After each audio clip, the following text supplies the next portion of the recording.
बहुत दुखदायक घटना। आज विधानसभा आरंभ होती माननीय राज्यपाल अभिभाषण समय माननीय विरोध दल नेता जितेबले विरोध करके किसी कहवाक ठिया होती से माइक को बंद कर दि जाए कैमेरा को बंद कर दि जाए ना कथा कहीं शुणी पारे ना कथा कहीं देखिपारे।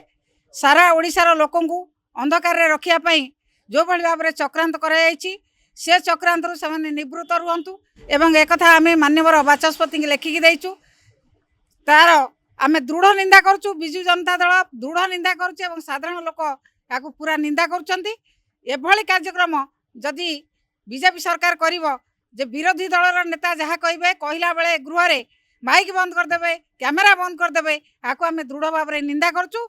एभली भाव में ये कार्य आ भविष्य में न घटू।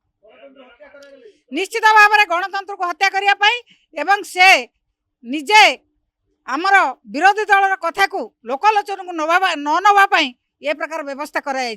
विरोधी दल नेता प्रति अपमान, विरोधी दल प्रति अपमान, विजु जनता दल आर प्रतिवाद करुच्ची, दृढ़ निंदा करुच्ची।